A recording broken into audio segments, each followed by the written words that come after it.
बोलिए सियापति रामचंद्र भगवान की जय। पवन सुत हनुमान की जय।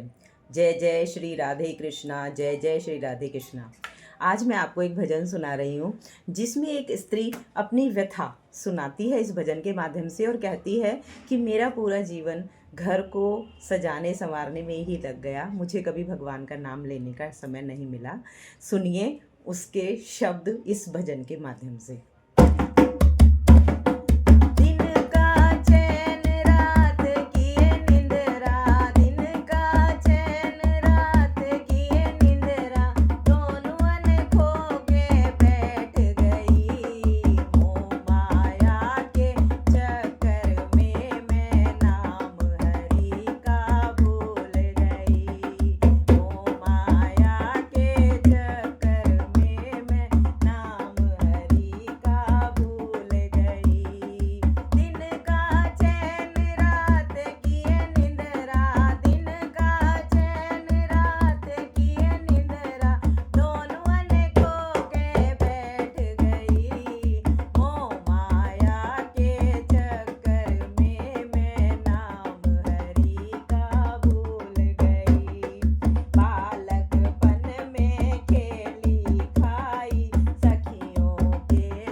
भूल गई इनका चैन पहली अवस्था चालू हो गई, बेटा बेटी होने लगे। पहली अवस्था चालू हो गई, बेटा बेटी होने लगे। पालन पोषण करन लाग रही, दिन और रात न पता लगे। बेटा बेटी होने लगे, पालन पोषण करन लाग रही, दिन और चैन न पता लगे। वारी सोऊं बखत उठ लूं, वारी सोऊं बखत उठ लूं, बन खोलूं का बैल गई। मोह माया के चक्कर में मैं नाम हरि का भूल गई। मोह माया के चक्कर में मैं नाम हरि का भूल गई। दिन का चैन रात की निंद्रा, दिन का चैन रात की निंद्रा, दोनों ने खो के बैठ गई। मोह माया के चक्कर में मैं नाम हरि का भूल गई। मोह माया के चक्कर में मैं नाम हरि का भूल गई।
माया के चक्कर में मैं नाम हरि का भूल गई। गम खा के ने बैठ गई, चोट जिगर में आन लगी।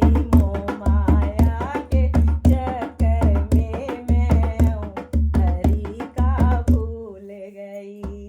आओ ए बहनों हुआ सवेरा, आओ बहनों हुआ सवेरा, अब सोवन का टैम नहीं। सत्संग के माँ चालो ए सखियों, राम नाम की रटन लगी। आओ ए बहना हुआ सवेरा, आओ ए बहना हुआ सवेरा, अब सोवन का टैम नहीं। सत्संग के माँ चलो ए सखियों, राम नाम की रटन लगी। इनका चैन रात की निंदरा, दोनों ने खो के बैठ गई। मोह माया के चक्कर में मैं नाम हरि का भूल गई। मोह माया के चक्कर में मैं नाम हरि का भूल गई। बोलियो श्री हरि भगवान की जय। परमपिता परमेश्वर श्री राम की जय। हनुमान महाराज की जय। ये बिल्कुल सच्चाई है कि हम संसार के उलझे रहते हैं, हम संसार के कार्यों में उलझे रहते हैं और भूल जाते हैं। तो क्या सिर्फ जो याद रखना चाहिए उसको, सब काम याद रहते हैं लेकिन भगवान याद नहीं रहता। और सबसे ज़्यादा ज़रूरी है उस परमेश्वर को याद रखना। हम भूल जाते हैं कि वहाँ से आए थे और जाना भी वहीं है। हम इस बात को बिल्कुल भूले बैठे हैं, इसलिए हम भगवान को भी भूल जाते हैं। लेकिन भूलना नहीं है। इस गृहस्थी में रहकर गृहस्थ के कर्म करो, लेकिन उस भगवान को हमेशा याद रखो। कोई भी काम करो आप, लेकिन परमात्मा को रटते रहो, मन से जपते रहो। हमारे हाथों से किसी का बुरा ना हो, हमारे मुंह से किसी को गलत कहा ना जाए। ये बातें हमेशा याद रखनी चाहिए। हम गृहस्थ कहते हैं पर्वतों पे जाकर तो कोई भी तप कर लेता है। जो सबसे बड़ा तप है वो है गृहस्थ में रहो और भगवान की पूजा भी करो और गृहस्थ के कार्यों को संपूर्ण भी करो। वही सबसे सच्चा धर्म है। गृहस्थ में रहकर ही इस गृहस्थी को निभाना सबसे मुश्किल कार्य है। और इस मुश्किल कार्य को आप बखूबी तभी निभा सकते हो जब ध्यान तो परमात्मा में रहे और काम हम अपने गृहस्थी के सारे करते रहें। उससे ये होगा कि हम कभी भी गलत कार्य नहीं करेंगे। अगर हमने परमात्मा का नाम एक बार लेना भूल भी गए, लेकिन अपने वचन से, अपने कर्मों से किसी का बुरा ना कहा ना करा। सबसे बड़ी जो बात है इस मन में जेलसी, दूसरों से कभी भी ईर्ष्या मत करो। उनको जो दे रहा है वो भगवान दे रहा है, जो दिया हुआ है वो परमात्मा का दिया हुआ है, और मुझे भी मेरा भगवान देगा, ऐसी कोई बात नहीं है। लेकिन हमें किसी के बारे में ना गलत कहना है ना सुनना है। इस गृहस्थी के कार्यों को करते हुए अपने परमात्मा को याद रखना है। यही सबसे बड़ा गृहस्थ धर्म है। बोलिए सियापति रामचंद्र भगवान की जय। आपको मेरा भजन कैसा लगा प्लीज़ बताना। ये एक मेरा छोटा सा प्रयास है और मेरे चैनल को सब्सक्राइब जरूर करना। जय श्री राम।